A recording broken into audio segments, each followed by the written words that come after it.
Mes chers amis, quelle excellente façon d'entamer notre 8e semaine du programme de 100 jours de prière mondiale de l'Église adventiste du 7e jour, en proclamant les paroles du livre du prophète Jérémie, chapitre 31, verset 3, et qui dit « De loin, l'Éternel se montre à moi.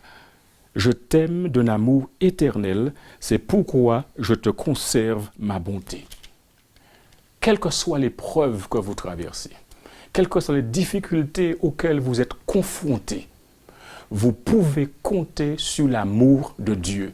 Invoquez Jésus et il vous inondera de son amour. Le témoignage que je m'en vais vous raconter vient de l'ouvrage The Radical Prayer, la prière radicale, de Derek Morris, président de Hope Channel International. C'est l'histoire de Marianne Robert, qui a grandi dans un foyer chrétien. Pourtant, dans son jeune âge, elle ne s'est jamais engagée à accepter Jésus comme sauveur et Seigneur.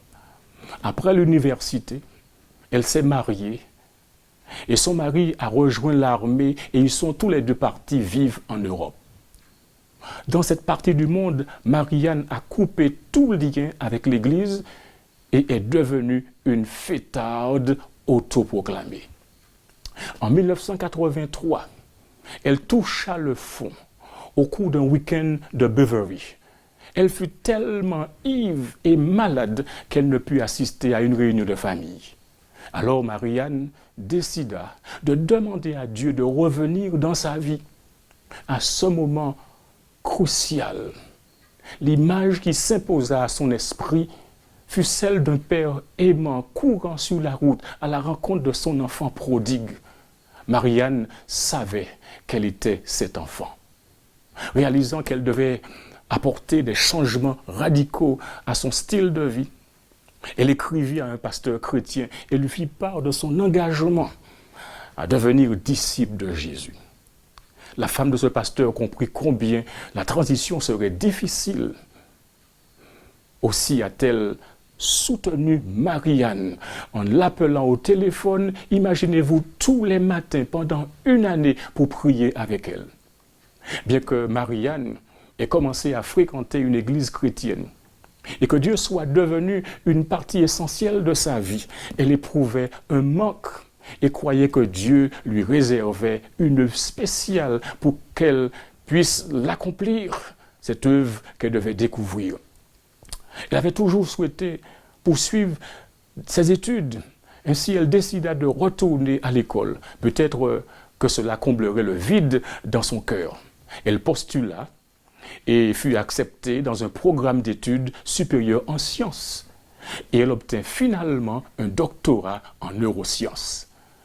Mais d'une certaine manière, la vie ne lui semblait pas encore complète. Ainsi, durant l'année 2001, durant l'été précisément, Marie-Anne participa à un camp meeting en Caroline du Nord. Assise au fond de la salle, elle était surtout intéressée par les rencontres entre amis. Au cours d'une des rencontres, un évangéliste chrétien invita ceux qui étaient intéressés par un projet missionnaire au Kenya à le rencontrer après le service.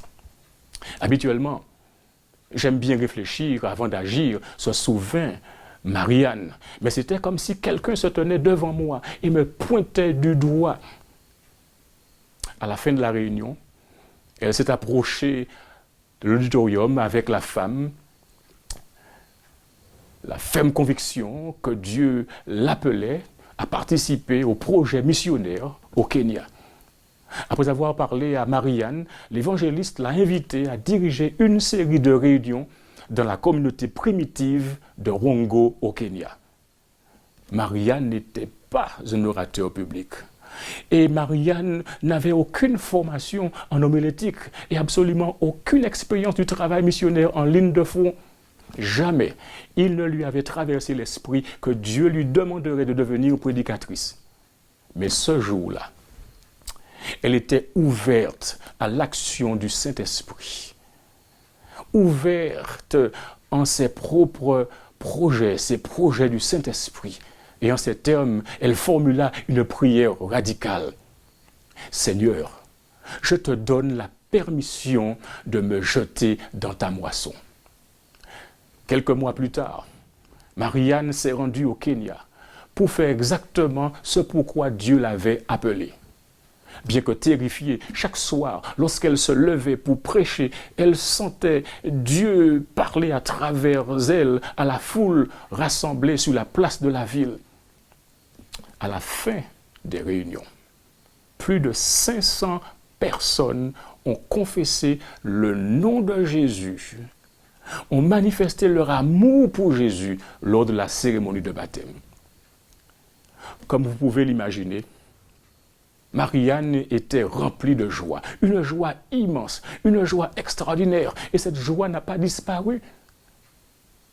Parce que Marianne a continué à prêcher, continué à partager l'amour de Dieu et à suivre sa voie.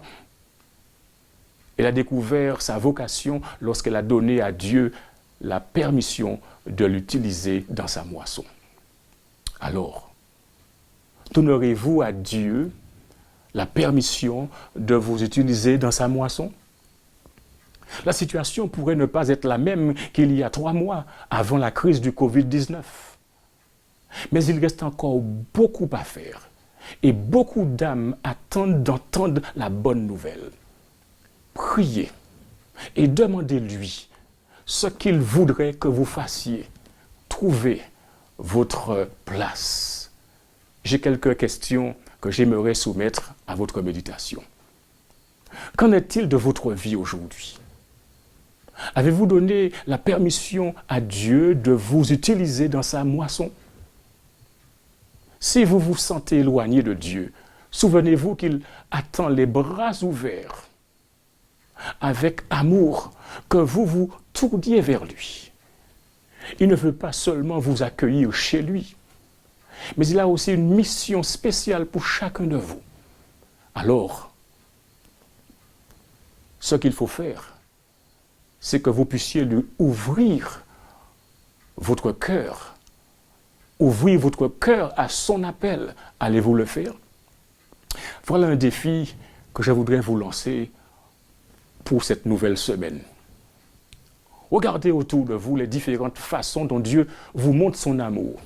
Peut-être verrez-vous son amour à travers les autres. Peut-être que vous le verrez à travers la nature ou par d'autres moyens. Lorsque vous découvrez son amour d'une manière unique.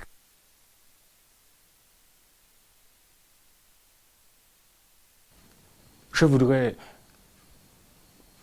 vous lancer un défi qu'il faudra relever.